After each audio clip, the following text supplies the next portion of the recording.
Assalamualaikum warahmatullahi wabarakatuh. Waalaikumsalam warahmatullahi wabarakatuh. Sebelum kita memulai pembelajaran, mari kita berdoa terlebih dahulu. Untuk ketua kelas, mohon bisa memimpin doa. Berdoa mulai.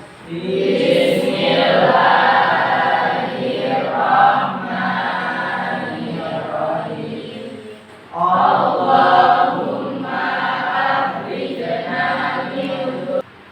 Sehat semua ya anak-anak? Oke. Ibu akan melakukan presensi nanti nama yang saya panggil. Silakan angkat tangan ya. Ya. Alfian Maulana, Anggi Aprilia, Davi Yoga.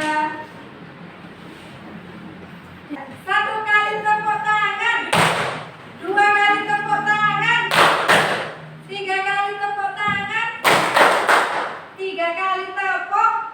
Oke, berarti sudah bagus semua konsentrasinya.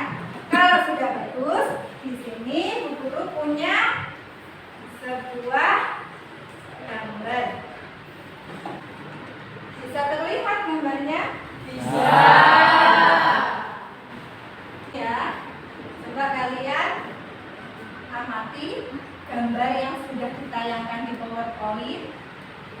Setelah itu, nanti di dalam gambar itu terdapat apa saja yang menurut kalian yang menarik. Coba dilihat dulu. Ada apa saja? Sapi, air, tumbuhan, batu, tanah. Nah, di dalam gambar itu terdapat benda apa saja? Apakah benda hidup saja? Apakah ada benda mati juga? Benda hidup dan benda mati. Kalau benda hidup biasa disebut apa? Biotik. Kalau benda mati? Abiotik. Nah, sekarang di dalam gambar itu ada apa tidak pohon? Ada. Nah, pohon itu termasuk apa? Biotik apa abiotik? Biotik. Nah, kemudian pohon itu hidup memerlukan apa saja? Air.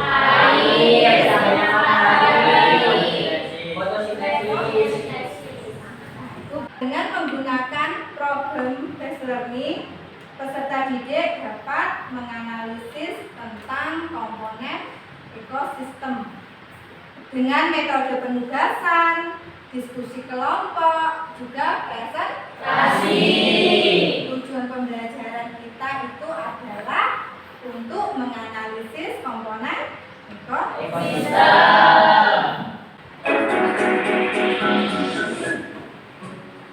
Assalamualaikum Sobat AS. Pada video kali ini kita akan mempelajari tentang komponen ekosistem. Sobat AS tentunya masih ingat kan dengan pengertian ekosistem? Ekosistem merupakan hubungan timbal balik antara organisme dengan lingkungannya. Ekosistem ini tersusun atas dua komponen utama, yaitu komponen abiotik dan biotik. Kedua komponen ini saling mempengaruhi satu sama lain dan tergantung dalam satu kesatuan sistem. Sudah ya, barusan kalian menonton video tentang apa? Ekosistem. Terdapat berapa komponen dalam video? 2. Iya, ada komponen apa saja? Komponen biotik dan abiotik. Oke, ini kelompoknya anak-anak. Silahkan setelah ini kalau sudah tahu kelompoknya, duduk sesuai dengan kelompoknya. Nah, ini kelompok 1. Siapa saja? Ada Eva Amelia. Ya, silahkan duduk sesuai dengan kelompoknya masing-masing ya. Sesuai dengan nama yang sudah tertera.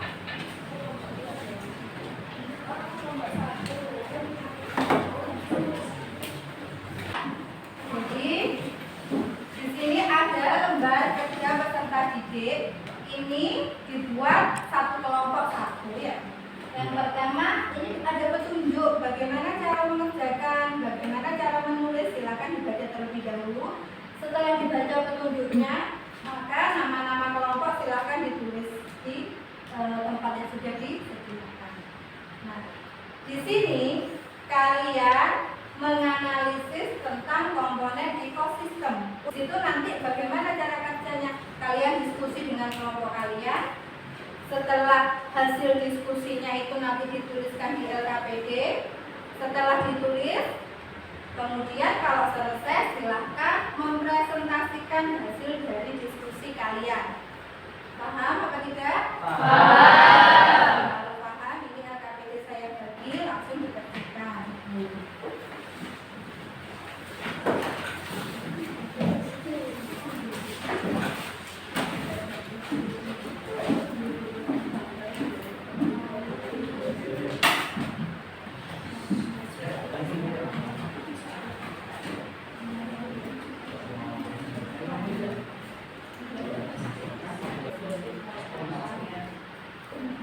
Ada yang bertanya?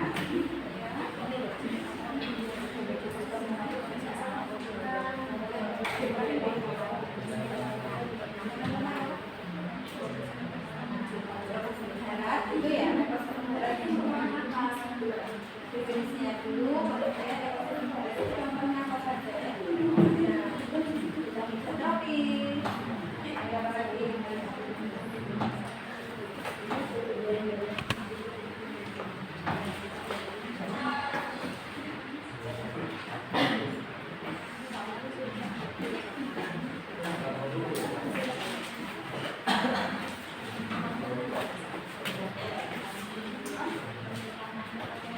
Ada kesulitan?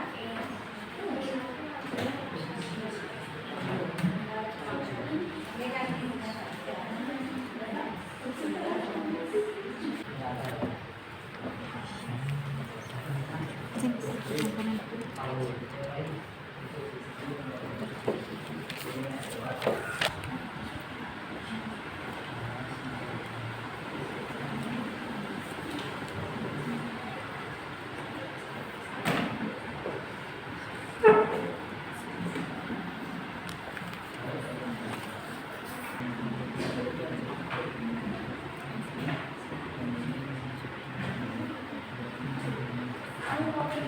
ya. Kalau yang mana? Apa? Ini. Nah, ini bisa ditambahkan komponen. Paham kan?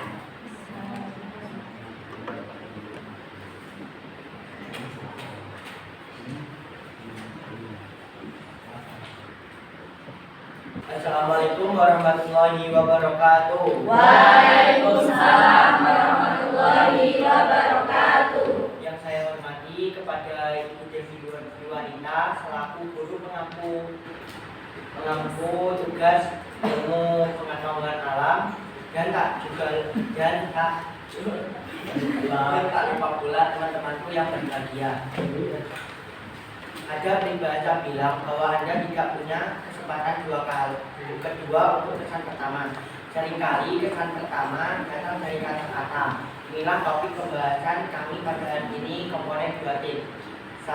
Selamat siang, saya Muhammad Farhan Ali sebagai moderator dan kita Afidatul Asrofi sebagai pemateri 1 dan Luna Sertika Wulandari sebagai pemateri 2 dan Najim Juhuri sebagai pemateri ketiga serta Dewi Robiatul Ula sebagai notulen. Kepada ketiga materi, saya persilakan untuk menyampaikan materi. Baik, di sini saya akan menyampaikan dan menjelaskan tentang komponen biotik. Komponen biotik meliputi komunitas makhluk hidup seperti jamur, protozoa, tumbuhan, hewan, manusia. Setiap makhluk hidup di dalam ekosistem menempati suatu tempat yang spesifik yang biasanya disebut dengan habitat. Misalnya pada ekosistem akuarium. Contoh komponen biotik di ekosistem akuarium adalah ikan, tumbuhan air, plankton yang melayang-layang di air, dan lain sebagainya. Berdasarkan peran dan fungsinya, komponen biotik dibedakan menjadi 4, yaitu produsen, konsumen, pengurai, dan detritivor. Selanjutnya akan disampaikan oleh rekan saya Luna. Seperti yang Ika bilang tadi, terdapat 4 kelompok berdasarkan peran dan fungsinya, yaitu produsen, konsumen, pengurai, dan detritivor. Saya akan menjelaskan mengenai produsen dan konsumen. Produsen merupakan organisme autotrof. Autotrof itu organisme yang dapat membuat makanannya sendiri. Organisme autotrof mampu mengubah senyawa anorganik menjadi senyawa organik melalui fotosintesis atau kemosintesis. Makanan yang dihasilkan merupakan sumber energi bagi organisme tersebut dan organisme yang lain. Dan terdapat konsumen. Konsumen merupakan organisme heterotrof. Heterotrof itu kebalikan dari autotrof. Heterotrof itu organisme yang tidak dapat membuat makanannya sendiri dan menggunakan senyawa organik yang dihasilkan oleh produsen. Organisme yang termasuk dalam konsumen adalah hewan dan manusia. Dan terdapat juga pengurai dan detritivor yang akan disampaikan oleh Najim Zuhuri. Pengurai atau decomposer. Pengurai merupakan organisme yang berperan untuk menguraikan produsen dan konsumen yang sudah mati menjadi materi atau zat penyusunnya yang lebih sederhana dan akhirnya menjadi mineral-mineral yang dimanfaatkan kembali oleh produsen seperti bakteri dan jamur. Detritivor. Detritivor merupakan organisme yang memakan bahan organik menjadi partikel-partikel yang lebih kecil, misalnya cacing tanah, serangga, dan letah. Baik, terima kasih kepada ketiga pemateri. Maka dengan ini saya akan membuka sesi tanya jawab. Silakan kepada audiens yang ingin bertanya, silakan mengangkat tangannya. Baik, bisa perkenalkan diri dan kelompoknya. Perkenalkan, nama saya Dita Anggraini, saya dari kelompok A. Saya ingin bertanya, apa perbedaan senyawa organik dan anorganik? Yang lain? Baik, bisa perkenalkan diri. Nanti dari kelompok 2.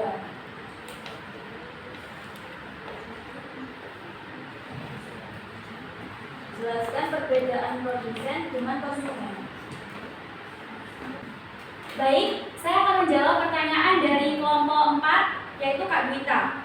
Apa perbedaan senyawa organik dan anorganik? Senyawa anorganik berasal dari makhluk hidup dan hasil fotosintesis. Sedangkan senyawa anorganik dihasilkan dari sumber daya alam mineral dan bukan dari makhluk hidup. Terima kasih. Selanjutnya kelompok 2 dari Pak Randy, jelaskan perbedaan produsen dengan konsumen. Produsen merupakan organisme autotrof yang dapat membuat makanannya sendiri. Sedangkan konsumen merupakan organisme heterotrof yang tidak dapat membuat makanannya sendiri. Baik, terima kasih kepada audiens yang sudah bertanya. Dari materi tadi dapat kita simpulkan bahwa komponen biotik adalah semua makhluk hidup yang terdapat dalam lingkungan seperti hewan, tumbuhan, manusia, dan organisme lainnya. Dan komponen biotik dibedakan menjadi 4 kelompok berdasarkan peran dan fungsinya. Karena dimulai maka akan juga diakhiri. Jika diakhiri tanpa memulai itu bukan presentasi tetapi masalah hati. Bahas ini duduk di kursi sambil memakan sebuah terasi. Terima kasih sudah menyimak presentasi kami. Kami pamit undur diri karena sudah capek berdiri. Sekian presentasi dari kami. Mohon maaf apabila salah kata atau perbuatan, karena kalau salah tingkah itu jelas ulah kalian jika bertemu dengan terusnya sendiri. Wassalamualaikum warahmatullahi wabarakatuh. Waalaikumsalam warahmatullahi wabarakatuh.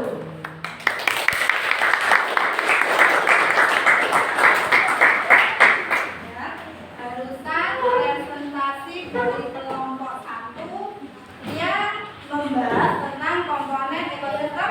Abiotik. Luar biasa, sangat bagus sekali kelompok 1 ya. Jadi apa yang dipelajari tadi dijelaskan di depan tentang komponen Biotik. Jadi anak-anak sudah mengerti apa sih komponen biotik itu ya.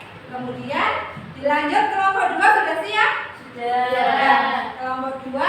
Assalamualaikum warahmatullahi wabarakatuh. Waalaikumsalam warahmatullahi wabarakatuh. Kami dari kelompok 2 akan menjelaskan pengertian dari ekosistem abiotik. Saya Margareta Putri Lesmana sebagai moderator dan Tirata Arianti sebagai pemateri 1. Jadi di sini saya sebagai pemateri 1 akan menjelaskan tentang komponen abiotik. Komponen abiotik terdiri atas bahan tak hidup berupa unsur-unsur fisik dan unsur-unsur kimia.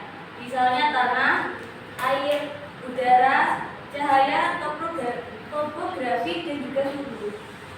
Yang pertama, air. Air penting bagi makhluk hidup sebagai penyusun terbesar dari makhluk hidup. Air juga berguna untuk melarutkan mineral dan berguna untuk metabolisme tubuh. Yang kedua adalah tanah.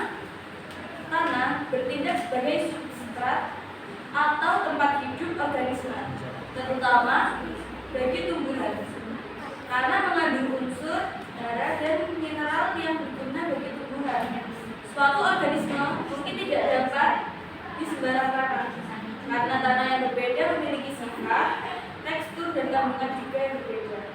Tanah yang subur sangat diperlukan oleh organisme untuk memenuhi kebutuhan hidupnya. Yang ketiga adalah cahaya.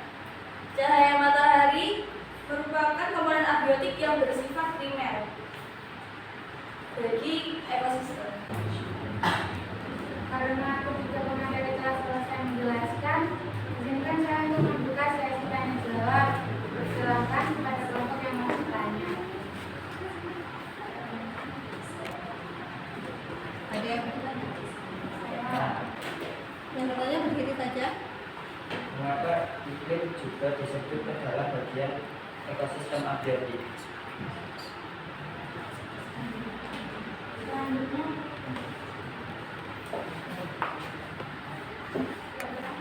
perkenalkan, nama saya Nurvita Sari dari kelompok 3. Saya ingin bertanya, apa yang dimaksud komponen abiotik?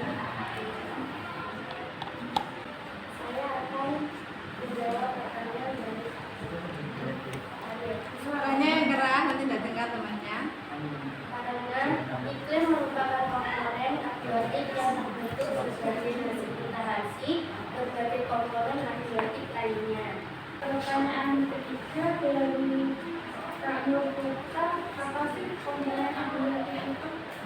Komponen abiotik terdiri atas bahan tak hidup berupa unsur-unsur kimia, misalnya tanah, air, darah, cahaya, topografi, dan suhu.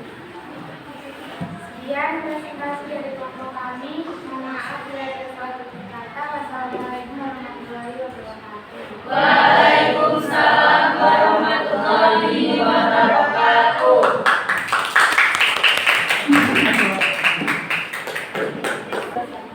Baik, saya awali dulu semuanya. Assalamualaikum warahmatullahi wabarakatuh. Waalaikumsalam warahmatullahi wabarakatuh. Dunia ini penuh dengan ekosistem yang beragam dan menakjubkan, yang masing-masing memiliki karakteristik dan penghuninya yang unik. Contohnya saja ekosistem darat yang mencakup daratan dan segala isinya. Sangat menarik dan memainkan peran penting dalam mendukung kehidupan bumi. Jadi itulah topik pembahasan kita pada hari ini, yaitu tentang ekosistem darat. Hai semuanya, saya Nadia Tasya Fernanda sebagai moderator, Sultanullah Mahesa sebagai pemateri 1. Materi yang saya sampaikan di sini adalah ekosistem darat. Ekosistem darat atau terestrial adalah ekosistem yang berada di wilayah daratan suatu pulau yang meliputi komponen kehidupan flora fauna dan abiotis yang saling berinteraksi dalam kesatuan sistem. Penentuan zona dalam ekosistem terestrial ditentukan oleh temperatur dan curah hujan.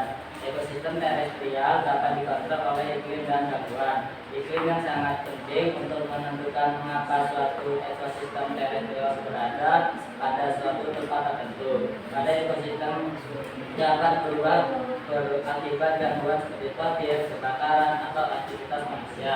Berikut beberapa di antaranya ekosistem darat. Yang pertama yaitu tundra. Terdapat di belahan bumi sebelah utara di dalam lingkaran kutub utara dan terdapat di puncak-puncak gunung tinggi. Pertumbuhan tanaman di daerah ini hanya 60 hari. Yang kedua yaitu karst atau batu gamping 2. Berawal dari nama kawasan batu gamping di wilayah Yugoslavia, kawasan karst di Indonesia rata-rata mempunyai ciri-ciri yang hampir sama, yaitu tanah kurang subur dan pertanian sensitif terhadap erosi, mudah longsor, bersifat rentan dengan pori-pori, aerasi yang rendah, daya permeabilitas yang lamban, dan didominasi dengan pori-pori hidup. Ekosistem karst mengalami keunikan tersendiri dengan keragaman aspek biotis yang tidak dijumpai di ekosistem lainnya. Selanjutnya, ketiga akan disampaikan oleh teman saya. Terima kasih telah menjelaskan materi pada hari ini. Jalan-jalan ke taman baca, letaknya ada di selatan. Bagi yang ingin bertanya, saya persilakan.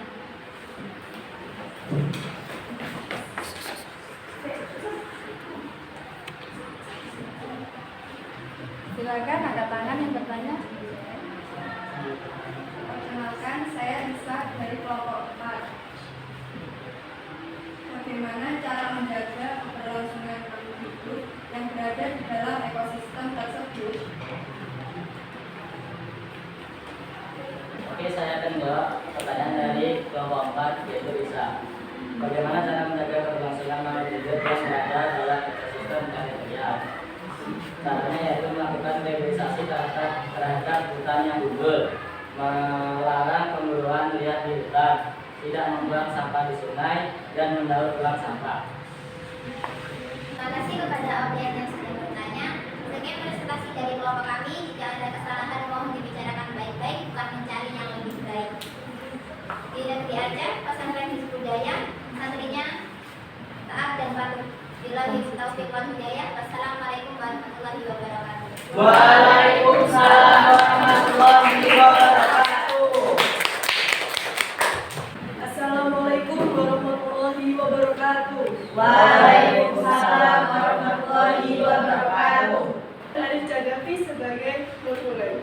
Saya persilakan untuk pemateri untuk menyampaikan materi tentang ekosistem air.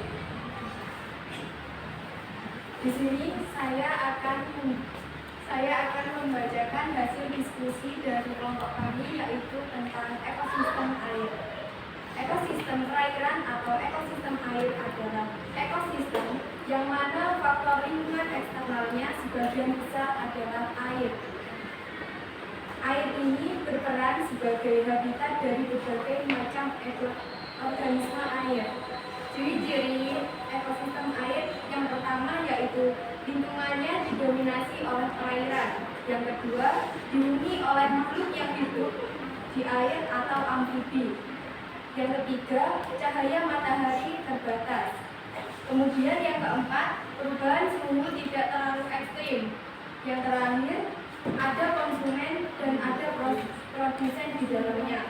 Jadi, ekosistem air adalah lingkungan yang terdiri dari komponen biotik dan abiotik serta didominasi oleh air sebagai habitat dari komponennya.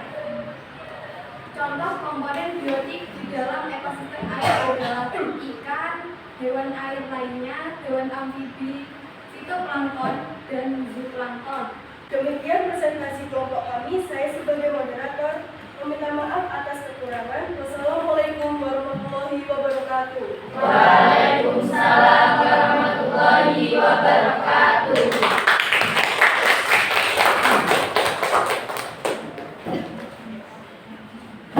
Jadi tadi sudah saya lihat bahwa anak-anak mulai dari kelompok 1 sampai kelompok 4, saya kira presentasinya sudah cukup bagus ya, dan ada beberapa pertanyaan juga, semua pertanyaan itu bisa terjawab oleh masing-masing kelompok yang presentasi.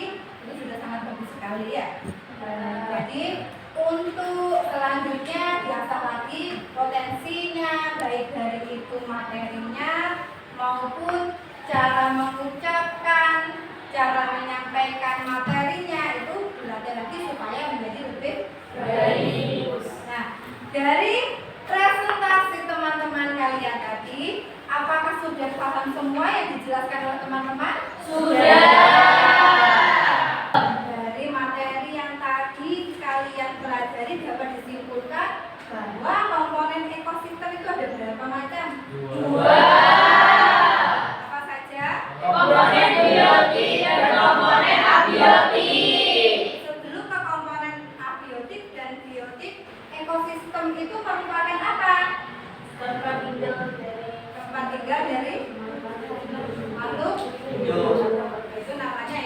Sistem. Komponen biotik itu terdiri dari apa saja? Meliputi komunitas makhluk hidup seperti bakteri, jamur, protozoa, tumbuhan, hewan, dan manusia. Itu komponen Biotik. Komponen biotik dibedakan menjadi berapa macam? 4. Apa aja?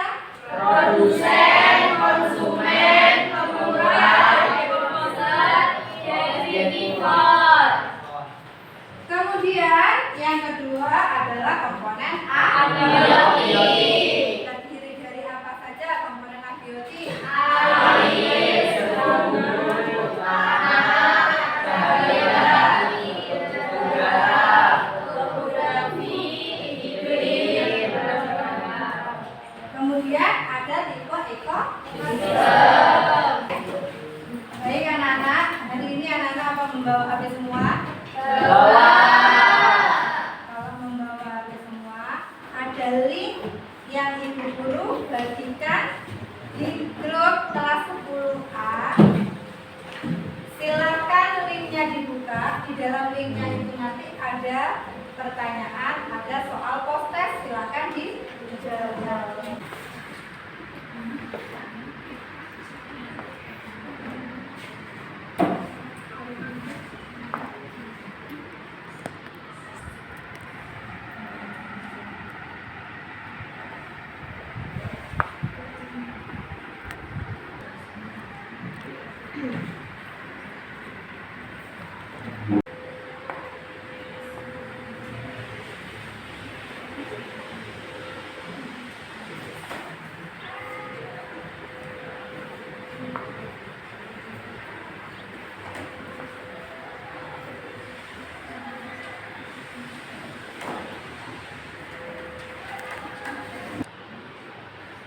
Untuk materi selanjutnya, untuk pelajaran selanjutnya, silakan dipelajari di rumah tentang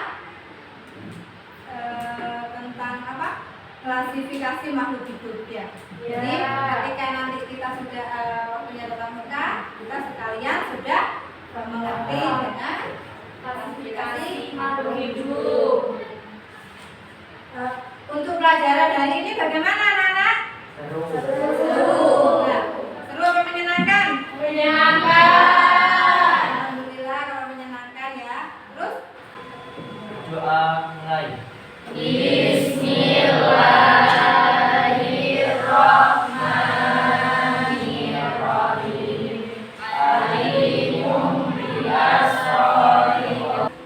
mudah-mudahan apa yang kita pelajari hari ini bermanfaat untuk kita semua ya. Amin. Dari saya, wassalamualaikum warahmatullahi wabarakatuh. Waalaikumsalam warahmatullahi